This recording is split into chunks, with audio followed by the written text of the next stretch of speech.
At 0600 hours on the cool morning of March 23, 1943, Major General Terry de la Mesa Allen stood in a forward command post 3 miles west of El Guettar, Tunisia, raising a pair of field glasses to his eyes as the first rays of sun crept across the valley. The sky was clear, the air crisp, and visibility was so perfect he could see the dust trailing off each of the 50 German tanks emerging from the mountain pass like metal beasts waking from the night. They descended from the hills in disciplined formation, Panzers moving with the quiet confidence of veterans who had carved a path of destruction across 3 continents. These were soldiers who had crushed Poland in 3 weeks, rolled through France in 6, and only 27 days earlier had humiliated American forces at Kasserine Pass. The memory of that defeat still stung. Kasserine had been more than a loss.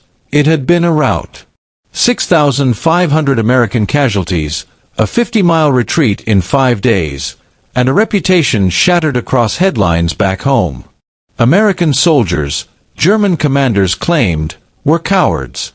British officers whispered that perhaps Americans simply weren't made for real war. It was a humiliation broadcast across continents, a wound to national pride, and a stain on the credibility of the entire American war effort. Now, those same Americans stood dug in across the El Guettar Valley, ordered to stop the German 10th Panzer Division. Allen had commanded the 1st Infantry Division, the legendary Big Red One, for 9 long months. He had marched beside these men in dusty camps across the United States, on crowded troop ships crossing the Atlantic, through rain-lashed training grounds in Britain, and into the rocky terrain of North Africa. He knew their strengths, their flaws, their fears. He knew they lacked combat experience. He knew they were green. But he also knew they were Americans, and Americans, he believed, did not quit. The question, the one that hung over the valley like the rising sun, was whether the world would finally see what these men could do when they were properly led and given a fair chance to fight. The German attack developed exactly as intelligence had predicted. Column after column of Panzerkampfwagen 4 tanks, fast-moving Marder tank destroyers, sleek armored half-tracks packed with infantry.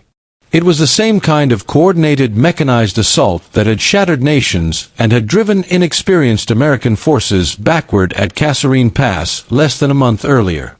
The Germans were confident. They had beaten Americans before. They expected to do it again. What they didn't know was that the army they were facing today was not the same army they had smashed in February. That transformation, rapid, ruthless, and unprecedented, had begun 27 days earlier in the Atlas Mountains, on February 19, 1943, when Field Marshal Erwin Rommel launched an offensive against weary American forces holding Kasserine Pass. It was a narrow, 2-mile-wide gap carved into the Grand Dorsal Mountains, and it had enormous strategic importance. Control the pass, and one controlled the movement of men and machines across central Tunisia. Unfortunately, the Americans defending it were inexperienced, poorly deployed, and led by a commander who had failed to understand the battlefield. Major General Lloyd Fredendall had scattered his units into isolated pockets with little communication and even less mutual support, a deployment tactic the British mockingly called penny packets, tiny fragments of units thrown into tasks they could not accomplish and unable to support one another. American tanks rolled into battle in outdated M3 Lees and Grants, machines with high silhouettes that made them easy targets and awkward twin-gun designs that were more a product of manufacturing haste than battlefield logic. Their crews had never faced German armor. Their training had taken place in the deserts of California and on open plains in Texas, against other Americans who didn't fight at all like the seasoned crews of the Afrika Korps. The infantry, no better prepared, had dug shallow scrapes rather than real foxholes, unaware that German tanks would simply roll over such positions, grinding survivors beneath their tracks. These were lessons no one had taught them, lessons that would be learned in blood. When Rommel struck, the American lines buckled almost immediately. German armor poured through the pass, Italian infantry swarmed artillery positions, and American units, cut off by Fredendall's scattered deployments, collapsed in confusion. Radios were tuned to incompatible frequencies. Artillery batteries could not support troops only a ridge away. Tanks attacked piecemeal, without coordination. Units retreated into positions already taken by the enemy. Air support never arrived. By February 22nd, 5 chaotic days later, the catastrophe was complete. 6,500 American casualties. 183 tanks lost. Over 500 vehicles abandoned. Artillery pieces smashed or captured. German losses, in contrast, were minimal. Kasserine Pass became the worst American defeat of the war, a defeat so complete that British and German commanders alike dismissed American soldiers as unready for modern war. But Dwight D. Eisenhower, the supreme Allied commander in North Africa, saw something others missed. The problem, he realized, was not American soldiers. It was American leadership, doctrine, organization, and coordination. And those problems could be fixed. 2 days after Rommel withdrew from Kasserine, Eisenhower began a transformation unlike anything the U.S. Army had attempted before. His first move was decisive and brutal. He relieved Lloyd Fredendall of command. Fredendall had hidden his headquarters 70 miles behind the front lines, dug into a canyon like a frightened animal, surrounded by blast walls and tunnels. Eisenhower called it the only time in the war he had seen a headquarters so obsessed with its own safety. Omar Bradley, who would later lead American forces on D-Day, called the position an embarrassment to every soldier who fought at Kasserine. Eisenhower replaced him with Major General George S. Patton, a hard-eyed cavalryman who had spent his life preparing for mechanized warfare. Patton took command on March 6th, and he had just 17 days to rebuild the shattered II Corps before sending them back into battle. Patton began with discipline. Soldiers wore full, clean uniforms at all times. Leggings, helmets, neckties, everything properly fitted and spotless. He fined officers for sloppy dress. He punished enlisted men for improperly dug foxholes. He personally drove the length of the American line every day, inspecting weapons, questioning troops, demanding salutes, demanding excellence. Many soldiers hated him. Officers muttered that he cared more about uniforms than combat. But Patton understood something they didn't yet realize. An army that tolerated sloppiness in appearance would tolerate sloppiness in combat. If a man couldn't be bothered to lace his boots correctly, could he be trusted to maintain his rifle? If an officer couldn't enforce a dress code, could he enforce fire discipline under pressure? Slowly, over those 17 days, the men changed. Formations became sharp. Radios were tested and retested. Weapons were cleaned until they gleamed. Platoon leaders walked the ground where they would fight. Tank crews drilled. Artillery teams rehearsed new procedures. The disorganized, demoralized rabble that had fled Kasserine became a disciplined, confident force that believed it could win.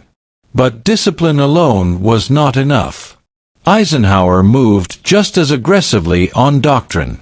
Artillery had failed at Kasserine not because the guns were bad, they were excellent, but because the system was broken.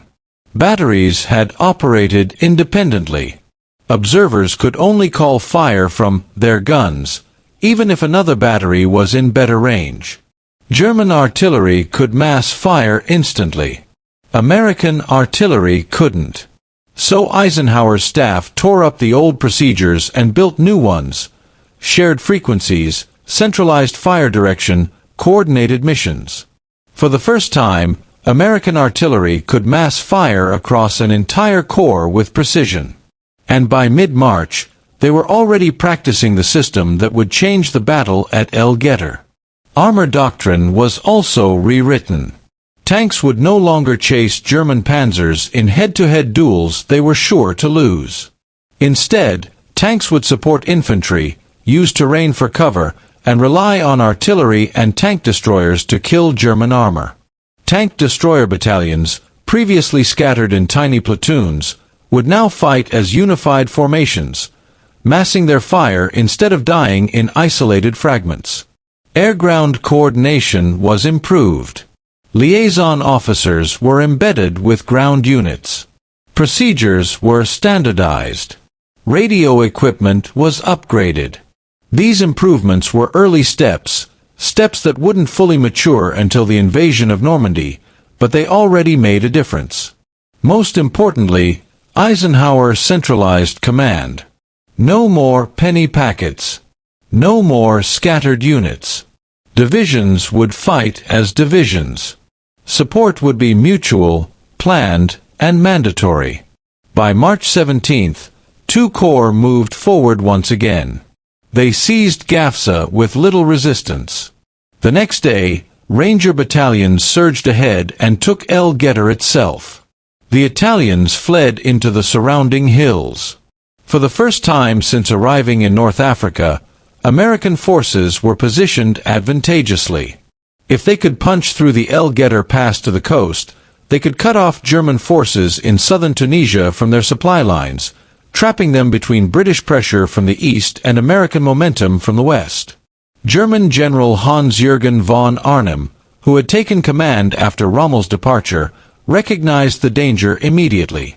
He couldn't allow the Americans to break through. So he ordered the elite 10th Panzer Division, one of the finest armored formations Germany possessed, to crush the American position at El Guettar. At dawn on March 23rd, they came. 50 tanks rolled out of the pass, engines roaring in the morning silence. Martyrs followed, their captured Soviet guns jutting forward like steel spears. Armored half-tracks carried disciplined Panzer grenadiers. Motorcycle reconnaissance units fanned out ahead. Dust billowed behind the German formation as they drove into the valley, confident, synchronized, deadly. They expected another Kasserine. Instead, they drove into a trap. Allen's 1st Infantry Division was not spread thin in scattered pockets. It was positioned in depth, layered across the valley with interlocking fields of fire. Forward units held the ridgelines. Artillery was hidden behind hills, pre-registered on every possible approach. Tank destroyers were camouflaged so precisely they vanished into the earth. Minefields, laid during the night, stretched across the valley in patterns designed from lessons learned in February. At 400 yards from the American lines, the lead panzers hit the mines. Clumps of explosions shook the valley. Tracks blew off. Hulls shuddered. The German formation slowed, then bunched up, perfectly exposed in exactly the way American artillery officers had hoped. The order came, fire for effect. American artillery thundered. Not a single battery. Every battery. The valley vanished beneath geysers of dirt and flame. High explosives struck tank armor. White phosphorus burst above the German column, raining fire on men and metal. Half-tracks erupted. Infantry caught in the open had nowhere to hide. The bombardment didn't last 30 seconds or a minute. It lasted 12 continuous minutes, a storm of steel that shattered formations and stunned even veteran crews.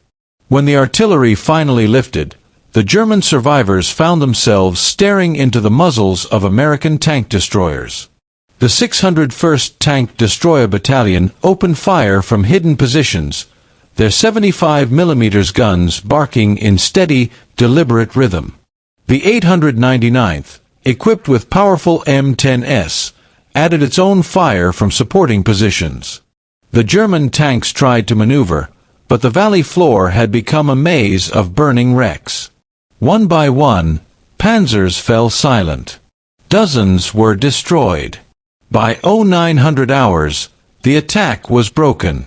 Allen watched calmly through his field glasses.